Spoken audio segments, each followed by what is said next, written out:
There we go. It's always so slow.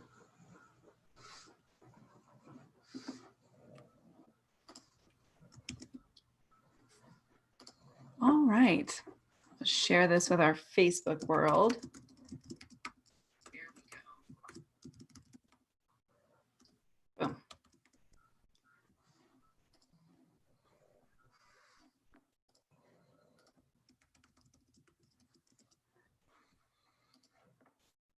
Boop. Oh, we've already got 1 people in here, 2 people's in here. Hi, peoples. Nice. I just checked it's working live. Yeah. Cool. I tagged you in there. All right, peoples, if you are here, say hi. Let me know that you're here. How are you doing this evening? And I will start by saying welcome back, everybody, to the Social Hour. I'm so glad that you're here. I know this is a double interview this week. We got to have the amazing Jan Gonzalez on with us yesterday, and today we have somebody I'm super excited to talk to at last. My guest today is an Own Voices author, freelance writer, editor, entrepreneur, YouTuber, book reviewer. Savy Leiser does it all. Her young and new adult fiction, Beauty King, Sculpt Yourself, and One Final Vinyl focus on how we see ourselves, exploring self-image and how our social constructs affect our identity. She takes readers on a journey of self-exploration that reveals as much about the reader as it does about the characters. Her business, Furever Home Friends, tells the story of real shelter dogs, pairing children's books with stuffed animals based on the main character, where 10% of all profits go to benefit no-kill shelters in the Chicago area. Finally, her YouTube channel centers around books and small businesses, where she shares her personal thoughts and knowledge about the industry, which is distilled in yet another book, Savvy Business Owner. I'm so excited to finally have her on the show. Please join me in welcoming the lovely Savvy. Hello, that was the nicest intro I've ever gotten. Oh my God, that was so great. Thank you so much. I'm so honored. I'm so excited to be here with you because you have been one of my favorite authors for a long time. Like, I love your Eververse Chronicles series. I've loved that. I love the genre blend of like sci-fi and fantasy, but like within an originally like modern setting, because normally I'm not a fantasy reader, but it eased me in, so I loved it. And I just always loved your channel. And then like I feel like you weren't on YouTube for a little while. Like I wasn't. Break for a little while, and I really missed your channel during that time. And now you're making videos again, like you're doing streams. I'm so happy you're back. So yay, I'm just glad we get to hang out and talk, and like yeah, I'm happy to be here. Me too. I so have appreciated your channel and just had a lot of fun, like just being in the same circles as you online. And it's been really nice. Just, I feel like for so many of us, we're like, hi, la, la, la. And you always have so much life and energy that it like brings the level of like engagement and excitement up. So I love that so much. I'm always worried that people are going to think that like I'm doing like a obnoxious YouTube character, but I'm like, this is just how I act. Like, and that's the thing is like, I'm like on YouTube, I'll just continue to be how I am in everyday life. And it's like, you know, just like in everyday life, people have been telling me since childhood, like, you need to be quieter. You need to not act like you're putting on a show every single place you go all the time. But I'm like, on how on my channel I can do it. So I'm like, I hope people realize that this is like, this is just normal. No, I love that. I feel like we're missing the authenticity so much because everything for so long, everything was so polished, right? Everything was very perfect and very neat. And then, you know, like there's certain things that you do and it's really easy to fall into that trap. And I find it so much more engaging and so much more interesting for people to just be who they are and just because the right people will find you, you know, like yeah, the people who are supposed to connect with you will if you just are yourself. And I feel like initially that was a little bit of the mistake I made trying to kind of set up my channel thinking that like, oh, well, you know, if I do these things, because I didn't know what I was doing, you know, I just had people be like, you're really personable. I think people would connect with you if you want to like grow your platform, you should do something on YouTube. And I was like, okay, what do people on YouTube do? And so I was just going to do what they do. And lo and behold, it probably wasn't the best idea because I was just trying to do what I thought was going to be right instead of like what would have been good for me or made sense for me. Yeah. Yeah. I mean, I always thought your channel seemed authentic. Like when I first started watching you, I enjoyed it from the beginning. I liked how you'd be like, what was your opening line? It was like, "What's up, nerds?" or something. Yeah. I loved that. I thought that was so cute. That's something it took me so long to accept about myself, that I definitely had to be like, okay, I have to make that part of things somehow, because when I was younger, like particularly in like middle school and high school, I wanted to be cool so desperately badly. Like I wanted to be cool, just cool. Mm-hmm. And I've never been that person. I've always been like super nerdy drama geek kid, you know, reading all the books and answering questions in class, and people would be like, "God, she never shuts up."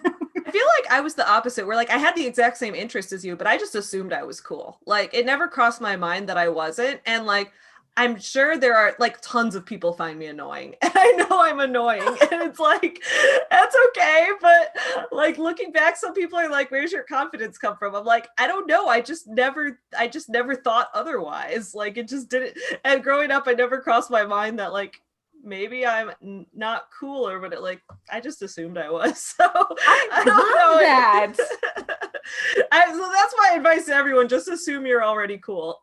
Yes, assume it, because I wish I would have thought that. I just knew I was not cool. I mean, I really wanted to be, but I knew I was not. I think it also comes from like, and this is a communication difficulty I have. I struggle to not like take words at face value. Oh, there's my camera. Oops. Oh, there I am. I struggle not to take words at face value. Just it's, you know, I'm a writer, and I guess I should be better at, you know, being figurative and things like that, which I can be figurative if it's intentional, but in everyday conversation, right, I take everything at face value. And I think it's because, you know, I have OCD, and one of my OCD things is that like I can't lie, or else everything bad will happen in the world. So it's like I can't lie. So my whole life I just grew up like taking everything at face value, because that's how I communicated. I would just say what I meant to people, so I assumed no one would ever be saying anything else to me. So like right, that, it led to me interpreting things literally. So like if I was just doing things, I'd be like, of course I'm cool. And like, and then I remember there was this whole phase I had in middle school where like people would talk about like, oh, that's the popular kids or whatever. And I was like, okay, but the word popular is literally defined as determined by vote, and we've never voted on this. And like people thought I was being like such a stickler. I'm like, I don't understand how you determine this though. Like I literally don't. So like, what? I don't understand. I still don't, to an extent. I feel like my life would have been so different if I would have had that mindset, because it's also not always good though, because sometimes I have trouble communicating with people because I don't pick up on their nuances. So it's a double-edged sword. I've also been very overconfident my whole life, because when people let me down easy, I don't know that it's happening. It's one of those things too. So it's like, I'm always just like, so it's a nice existence, but also sometimes you'll have miscommunications with people. Well, yeah. I mean, but the thing is, like, even people who are, I would consider myself generally pretty good at subtext and reading people, and still there's miscommunications. Like, even then. So, like, if there's going to be miscommunications anyway, why not feel super awesome about yourself? You know what I mean? Like, that's what I think. Yeah. Why not? Yeah. It took me a long time to come to terms with the fact that, look, you're not the cool guy. You're just a nerdish person. So like wave your nerd flag, be the geek that you really are. Like, absolutely. Wear the Lord of the Rings t-shirts. Yes. Like, just be that person. So now I totally am. And I won't try to change and dumb down my vocabulary for people. If I say a big word that you don't understand, that is not my fault. Yeah. And also when people say big words, I think there's another thing with like, if people say big words I don't understand, I'll just be like, what does that mean? And just like, that's another thing. Like, never be afraid to ask when you don't know something. I don't know a lot of things, so I'll just say, what does that mean? And sometimes I'm like, is someone going to judge me because I'm a writer and maybe I don't know this word? But I'm like, sometimes you just don't encounter certain bits of knowledge in your life, and you should ask, because otherwise you're not going to learn. Right. Yeah. And that Yeah, there so should if you use a big like, word and I don't get it, I'm gonna be like, what does that mean? And then you're gonna well, have to tell me. yeah. Like ego shouldn't be attached to things that we don't know. You know what I mean? Like Yeah. we just don't know what we don't know. But I figure like the way that you speak is a little bit indicative of your experiences and what you're interested in. I mean, you're going to pull that stuff from like all those different parts in your life, and people should not have to apologize or try to change that. Like if I'm trying to communicate an idea to a certain audience and I know they have no experience with whatever it is that I'm talking about, then yeah, like I will try to use words that make it easier for us to communicate. But if I'm just having a conversation with somebody and I happen to use that word, and it used to make me feel bad because I literally had a girl look at me one time and say, you know, you don't have to use big words to make us feel dumb. And I was like, whoa, wait a minute. It never occurred to me at Yeah, like all I that wouldn't that could be assume a that thing. intention. No, I would assume you're just using the word that came to mind for the thing. Yeah, and I have a thing about, and I don't know if this is a writer thing or if it's just a me thing, but I want the right word, and if it's not the right word, I will go searching for it, and I'm not satisfied until I have it, and then I'll use it, and people will be like, "But we don't understand what that is." I'm like, "Yeah, but that's the perfect. It says exactly what I need right now," and then it just hurts my heart deep inside me. Yes, Olga is here with us today. Hi, Olga. And she said, you never actually learn if you never question, which is 100% true. True. Like, That is so I true. want to know all the things, which is why I want to know what drove you to become a writer. Where did that come from? Because it seems like communication with your degree, it seems like that's something that you've been interested in at least since college age. Oh yeah, I mean, I've always like, I know it's so cliche to be like, I've been a writer for my whole life, but like, it's true. I don't know what else to say. But no, I can't think of a time when I didn't want to be a writer. I was just always writing my whole life, like always. I originally wanted to go into writing for TV and movies, but I don't like the film industry and I don't like Los Angeles. And there's a lot of things like I just, I've also, so I originally in college, I did a certificate program in like creative writing for media. And then there's so many elements that I love about film and TV and video and things like that. But then I was like, well, I can make a YouTube channel and I can make all the videos I want forever and not have to deal with like the movie industry. And I still at some point would love to get into like independent film more and things like that, like working in it and all of that. But so that's what I first studied. And then I got my master's in writing and publishing.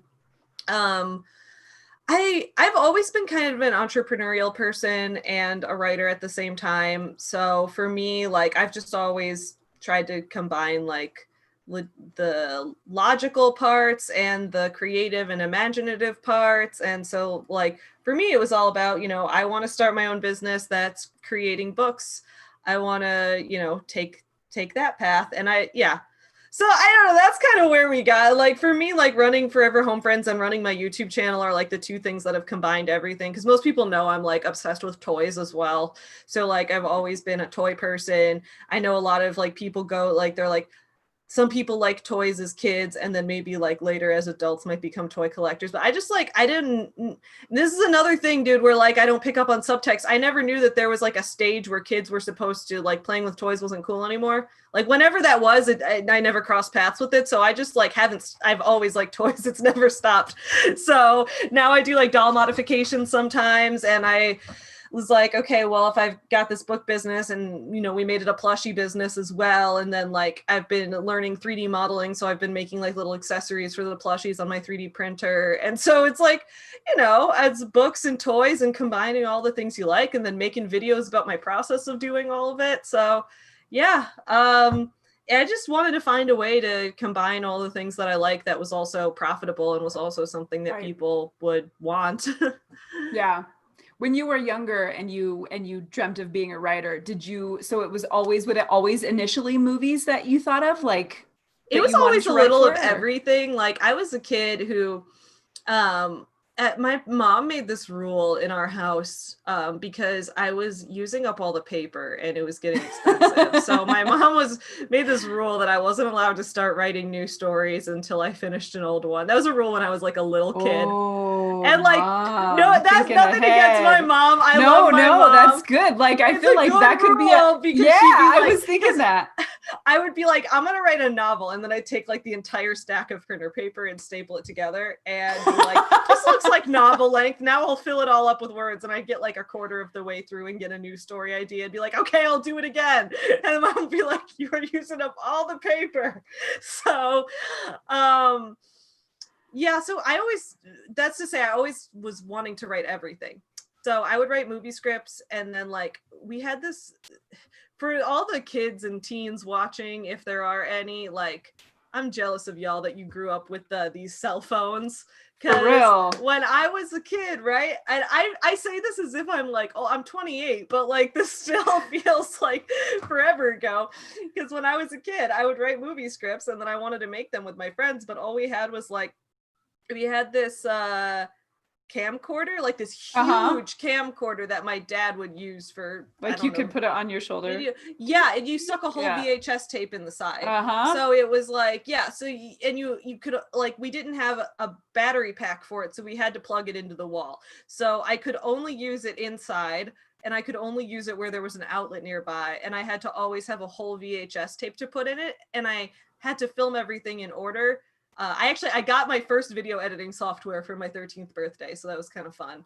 But before all that, before we had iMovie on everything and all of that, I would like carry that camera around the house and like make movies with my friends, and they never had good settings. They never had good camera work because the camera had to stay plugged into the wall at all times. Yeah, so that was, but yeah, it was just always everything. And I didn't want to have to give any of it up. Yeah. Do you think, I know for me as a little kid, I wanted to write everything because I wanted to do all of the things, you know, like I wanted to go into the make-believe worlds and I wanted to experience all of the stuff. And so I would write stories about what I wished I could be doing. Of course, it was not me, it was unicorns or whatever. What was it that drove you think, to write? Was it just that ability to create new worlds, or was it that wish to communicate with people? Or that's a good question. I mean, this is the stupidest answer ever, but I love how paper smelled. So I love to like, that's when I was like young. Well, I still love how paper smells. Everyone knows how good new books smell and stuff. And I always wanted to have a book that was, I would write it and just like dream about like, oh, this is gonna smell so good. No, I mean, I've never been like much of a fantasy writer or anything like that. So for me, the worlds that I created were never like that far off from reality. But I guess I like to talk to myself a lot. And then I like to get in arguments with myself. You know, we all like to get in arguments in the shower with ourselves and all that. So I don't know, I would like come up with interesting bits of dialogue and I'd want to write them down. Or a lot of times it's like I'd read books that I'd like and it would give me ideas for like similar types of stories that could be fun. So I do that. I wrote some Nickelodeon fan fiction on the Nickelodeon message boards back in the day. Nice. That was fun. I love that. See, I am past, like I missed the whole fan fiction thing. I was like in the military and then having kids and like I missed that whole phase, but I know so many writers who kind of got their start like in that world of being able to like safely explore with these pre-made characters where they could be like, okay, just think of a story. Like I don't have to do all of that extra work. I can just kind of get in there and get my hands dirty. And I'm bummed because I missed that whole thing. Here's the thing. If you study film in college, you can write fan fiction and turn it in and just call it a spec script. And that's the truth, dude. That's the loophole. No, I was never as into like I'm getting more into fan fiction now because my friend Sage on AuthorTube has a fan fiction live stream every Friday night. So we do that, which is fun. But as a kid, I didn't write that much fan fiction, but I wrote a little bit for the show As Told by Ginger. I wrote a little bit for Yu-Gi-Oh! And I wrote some, like, my friends and I would sometimes write fan fiction about how we all went to the Green Day concert and like got to hang out with them and be best friends. Oh, I also wrote a really long fan fiction about Britney Spears when I was maybe like 7 years old.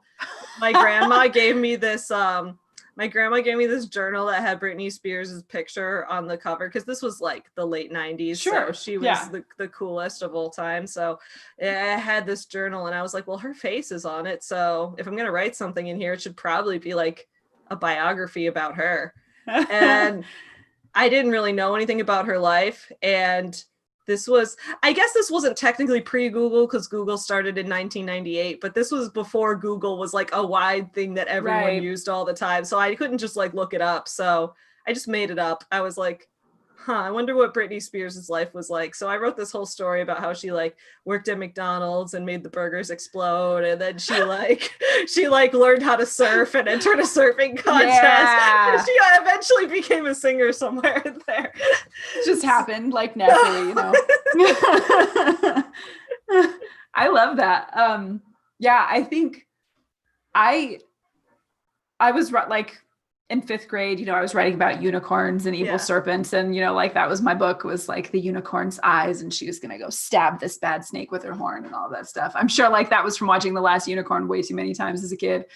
But my definite, like and then of course, mid teenage years, I was reading the hell out of like all of the romance novels. And so I absolutely was going to write like a Regency era romance or something, maybe like a Western one.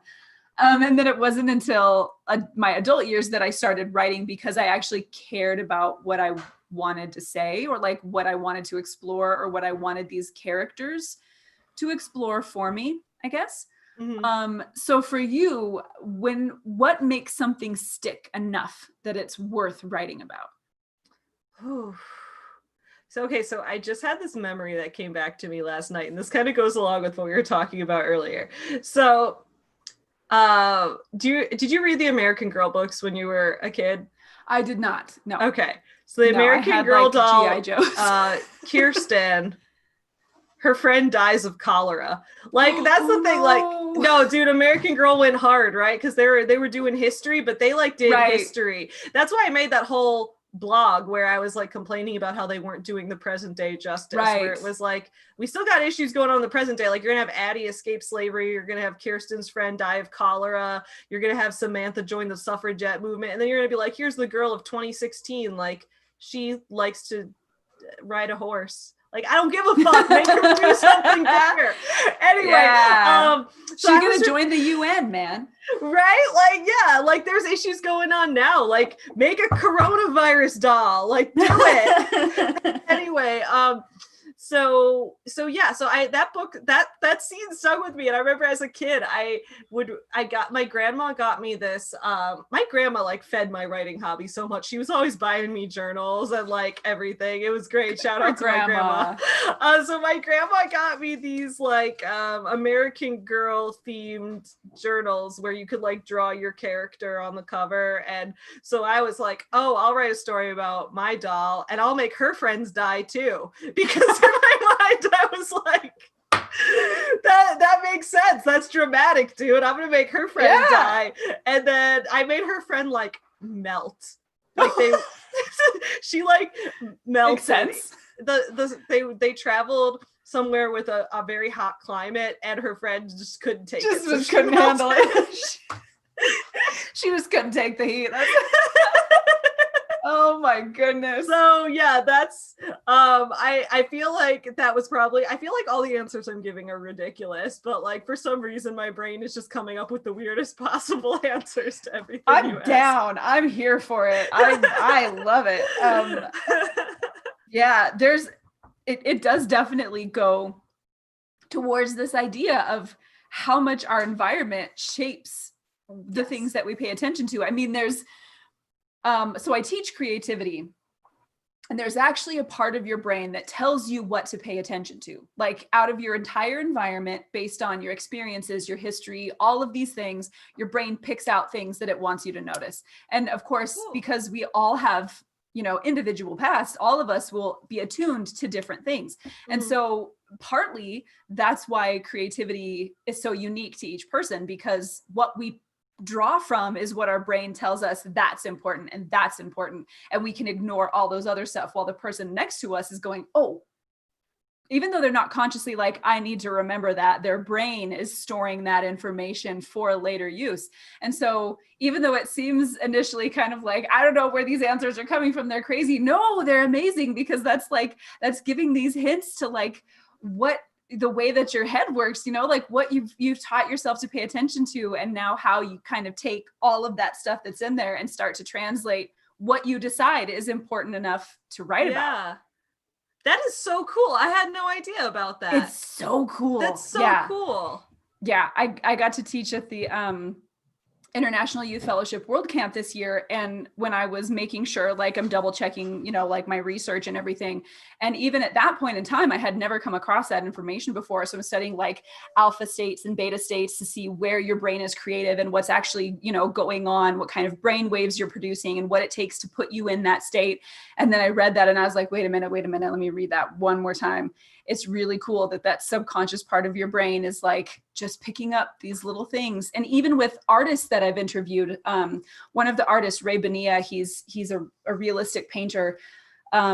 He just paints scenes from his day, just things that stick with him, the way that the light hits his wife's roses in the morning, or when the sun happens to get to a certain place during the year, and he always comes home from a gym. And once he knows, once the sun is here and it starts hitting this tree, that is when spring is about to happen. So it's like, his brain is picking out these little things. And it's so cool to think about how individual that is and how our brains all tell us this is the thing that's important to you. And then you get to go and share that with everybody, because there's somebody out there whose brain works the same way. And they're going to be so like, cool. Yes, at last, the person who speaks my language, That is so cool. I had no idea about any of that. Wow. Yeah, it's the raddest. Yeah, see, nerd, it's the raddest. I love that. That's so cool. Bring me all the research. I just want to know. I swear to God, I'm like Harriet the Spy as an adult nerdy person. I want to know and be everything. So like fill it all with, which is why my husband makes fun of me, because I forget words, dumb words like garbage can or paper towel. Like, the paper thing, you wipe up stuff with it. He's like, me too. I remember I was writing this scene one time and I couldn't remember the word for applause. So I wrote clapter. I was like, what's the noun form of clapping? And I was like, the answer is applause. But no, I was clapter like, now. Clapter. I'm using that. I went back and changed it later, but I'm like, I don't think that's right. But you should have kept it, because that's fantastic. I'm going to add that to a list of Savyisms, and it's going to be in there. And clapter. I feel like clapter is a word we should start using. I think it sounds like it should be, like, Yeah, it does. Yeah. This, when you're laughing and going like this, that's clapter. Yeah, it's not just laughter, and it's not just clapping. It sounds like it could very well be a word. And like, words don't come out of nowhere. When people use them, then they become real. So exactly. Yeah. Which I love and hate. Same. At the same time. Mm-hmm. Because now irregardless is a word. Wait, is it really? And I hate it to the depths of my soul. Does it mean regardless, or does it mean the opposite of regardless? It means regardless, just more regardless. I mean, I guess that's fair if you think of like how the word flammable and inflammable mean the same thing. I don't like that either. And like how valuable and invaluable mean the same thing.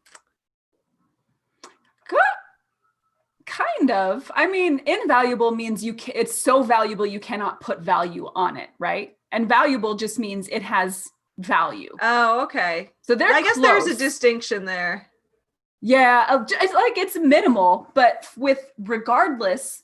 And maybe irregardless can be like super regardless. It's like that's what it is. Yeah, that's literally what it is. Regardless, like without regard for, but like irregardless is like there is absolutely no regard you could possibly give this. At that point. Yeah. It's like no. Yeah, save it for the important times. Yeah. So, like, I feel like somebody took regardless and irrespective and was like, those two words Yeah. together, that's going to be the thing. It's going to be irregardless. Now, I'm sure you're like irrespective, they're probably going to do something to that too at some point. I don't know. Well, didn't a couple years ago, like it became real that you could use the word literal, Yep. not to mean literal, but to mean like just like Not to literal. emphasize something. Yeah. Like, Yep. oh my God, I was literally dead. It's like, no, you Mhm. weren't, because you're here now. But like now it's Yeah. okay to use it like that, like as like and emphasize. And I guess that makes Yes. sense, because like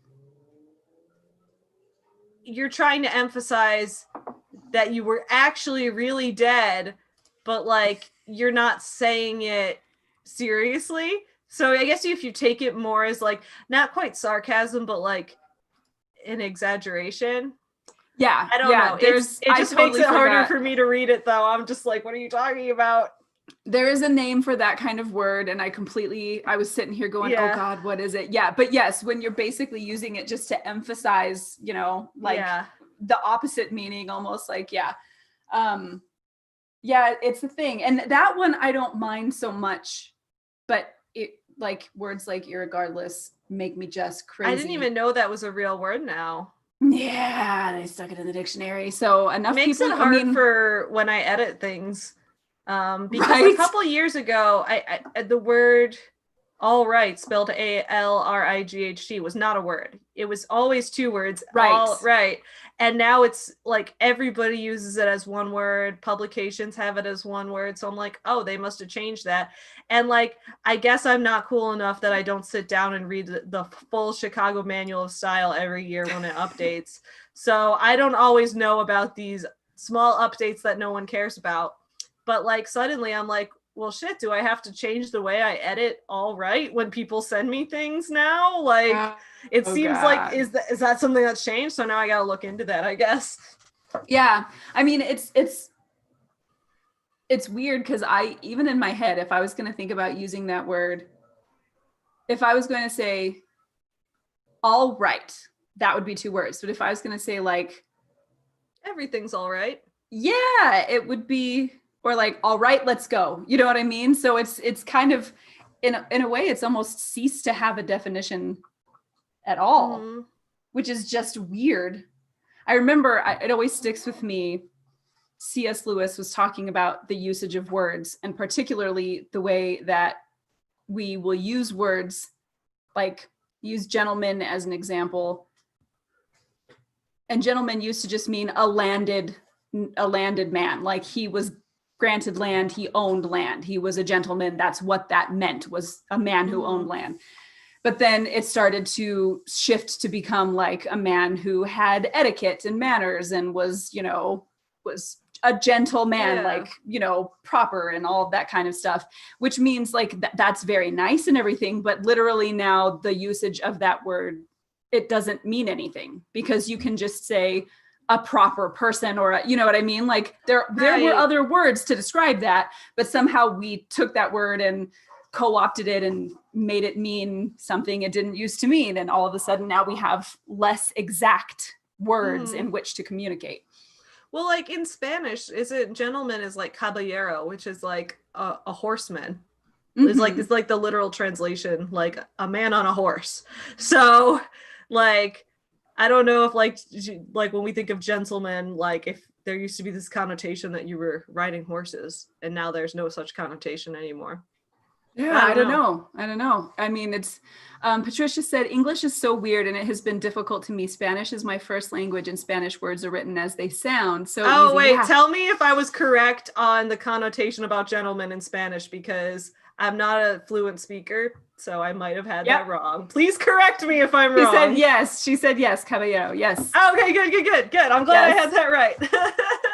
It's trying to explain to my 7-year-old, he's like, what does OUGH sound like? And I'm like, well, I don't know. Depends on the word. Like sometimes it doesn't sound like anything. Yeah. It's terrible, which thanks for us writers, because that's super great. So moving into talking about words, when you write, do you go instinctually with just what you feel is right? Or do you take the time beforehand to question yourself about tense and narrator voice? And like, do you have to kind of plan all of that stuff out before you get going? Or do you just fall into what kind of instinctually feels right for the story you want to tell? I think it's a combination of both. So like before I start writing a new project, like if it's going to be a novel or something like that, I will decide before going into it what is going to be the best verb tense and best point of view for this and things like that. But then once I actually am going to start typing the words, I don't think too far ahead. Like I'll usually have a rough outline, but beyond that, I write very instinctually, and I think that reflects in the way that my writing's very conversational. So when people read my books, I guess some people might be like, oh, this isn't very like advanced in a literary sense. And they're really not. They're really just they're pretty casual in how they're written. But it is very instinctual in that way. I actually ran into a problem with that recently because I'm in the middle of novel revisions for 90s Kids, which is my newest book, which is coming out in June of 2021 with a new small press that I've talked about this a little bit. This is a new small press that used to be, well, it still is a magazine publisher, but started as a magazine publisher and is now branching into books. And I'm going to be like the second or third book that comes out at all through this. So that's pretty cool. Oh, nice. Yeah, I'm excited. Yeah. And I can't wait to make more announcements about this book because there's some like really exciting things in the works. But yeah, so for this one, I originally wrote it in alternating first person, which is, I also wrote Sculpt Yourself in alternating first person. I like writing in alternating first person, but you of course always run into the trouble with, even if you make your characters' voices fairly distinct from one another, you have to make them like almost so distinct that people might, confuse them. And like when I have gotten, so just confession, I do read both my positive and negative reviews because like, I think reading everything is a way to get a full picture. That's just my thoughts. I know some people say don't read your negative reviews, but like I do it. I think just don't read them if it stresses you out. Like if it gets you to the point where you want to stop writing, you know what I mean? So I read them and like it doesn't bother me. Like I'm cool. Like but some of the feedback I got in that was like, some people have said, some of the positive feedback was like the three voices were so distinct and I loved it. Some of the other one was like the three voices were not distinct enough, so I took a star away, which is fine.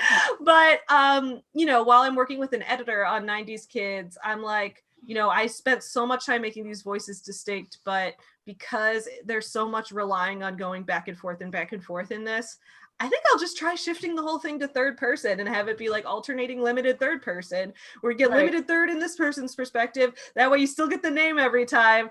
And so that's what I've been working on with it right now. And then I'm like, but to me, limited or omniscient third, doesn't matter. Any type of third person in present tense sounds weird to me. Like, and I don't think that sounds weird to everybody because I've read some books that have been written that way that have been fine, but like it just always sounds weird to me for some reason. So I'm also shifting it to past tense while I'm at it because, first person sounds good to me in present tense and third person sounds good in past tense. And that's just me. I don't know if that's true for everybody, but so I'm shifting that one right now. So maybe I could have planned it out differently, but I wrote the first draft of that in 2018. So I've been working on this book for a full 2 years at this point, but yeah. How do you stay engaged for that long? When like it's not like it's super long. Like in writer world, we realize that that's not super long, but it can feel like that sometimes, right? Like sometimes it can be like, oh God, because I feel you. I have a particular book I've been on for years now, but that's just because I started it and realized I didn't have the chops. Like I just wasn't good enough yet to write the story that I wanted to write. So it's been a long process. So how do you stay engaged with the project over a long time? So I'm one of those people that just has like 1,000 projects going at once. So if I ever stop working on one project, I like procrastinate on it by working on another project. So for me, it's like, it's kind of like staggered. I have a lot of things going at once. So like I released 3 books in 2020, but those 3 books were not I didn't just write and put them all out in 2020. You know, the first one I put out was One Final Vinyl, which I've been working on for 4 years. I started that book in 2016. So it's like that one I was working on, but then, you know, I wrote a draft of that, and then I worked on publication for Sculpt Yourself. And then I worked on, like, I had written the first draft of One Final Vinyl before I launched the Furever Home friend. So I started that business. And then, you know, I had the stuffed animal line in the works, and then I had each book in the works to go ahead, and I started illustrating. So it's like, you know, they were all kind of staggered out. So yeah, a project might take 2 to 4 years, but I started working on it back then and started a million other projects in between. And I had a million other projects going before then. So the time just flies by because there's so much to accomplish. Yeah. That makes sense. How do you manage to keep, so as a fellow do everything person, everybody always goes, oh, I don't know how you do it all and do it so well. And I'm like, I really don't. I'm marginally failing at everything all the time. I'm just trying really hard, but 100%, like I do not stay on top of everything. You can't see them, but I'm surrounded. Well, you can kind of see one back there, but I'm surrounded by calendars and lists and other things that I fail to live up to all the time. How do you manage to deal with so many like different projects? Man, it's like, okay, so you have kids.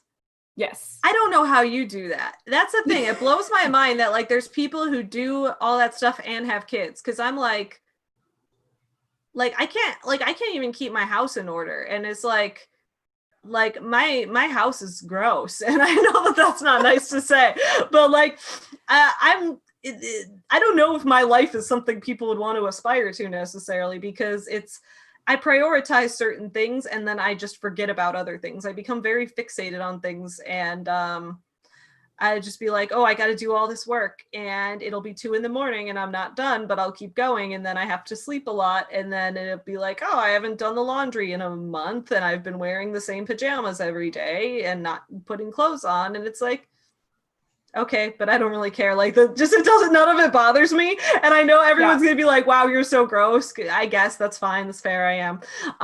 But yeah, like so that's kind of how I manage it. I mean, I use Google Calendar a lot. I use paper planners too, not as much as I used to. I mostly use Google Calendar for everything. I get everything blocked in there. I block out goals long in advance. I set big goals. I break them down. What do I have to accomplish by this date? I give myself a ton of deadlines. And then I put all my deadlines in bright red in Google. And then when I'm working on things, I put blocks of time to work on everything. And I do that. And then I also schedule times to shower, because that's the first thing I tend to forget. And yeah, so honestly, it's because I don't really think about anything else. And I don't think that's a healthy way to live necessarily. And I've heard that, like, because I also work in journalism. So when I interview people who, you know, go down career paths that are very competitive or very artistic or things like that, they often say similar things where it's like, I don't recommend my lifestyle to anybody, but I, you know, work 100 hours a week and I don't have kids and I obsess over everything. And it's like, but I never suggest it to someone else. And it's like, yeah, I wouldn't suggest my life to anyone else either, because, and that's why I also on my channel, I criticize a lot of like people who are like, you know, business coaches who are like these highly, highly successful business people trying to coach others in how to be the same way. And it's like, I as someone who's, you know, an entrepreneur myself, like what you do or what you have to do to get to your level of success is nonstop work. And I like it and you like it, and it's truly not for everybody. And if some people don't like it, they shouldn't do it, because you should live your life the way that makes you the happiest.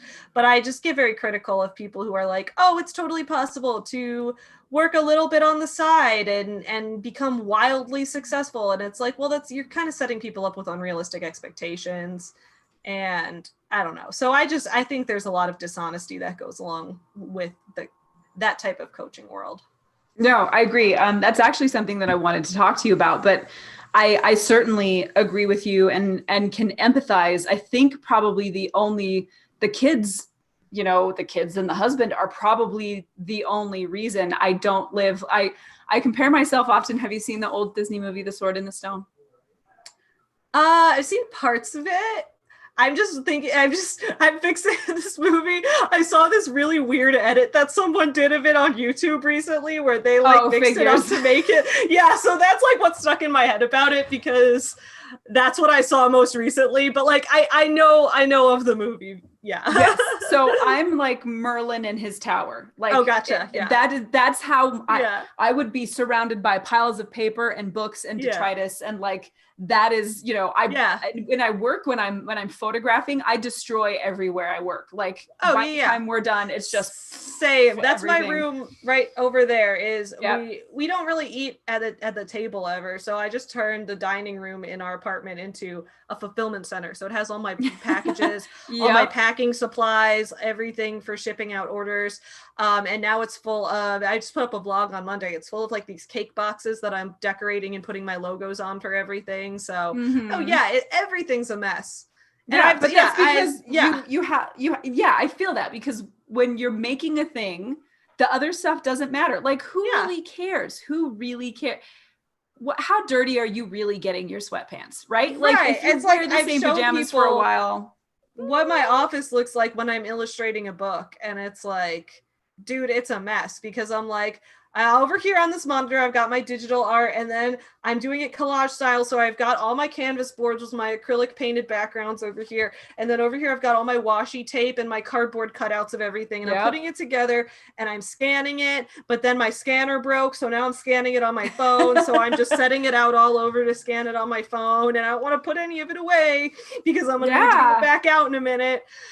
But no, I told Tyler, like, sometimes I'm just like, I want to live in like a city commune because I'm so extroverted, like to the point where if I'm not like I need to be constantly surrounded by other people, and the quarantine has been tough. Like because of this being my personality, like I was able to make most of my money doing craft fairs and expos and things like that, and that's how I sold a lot of my products.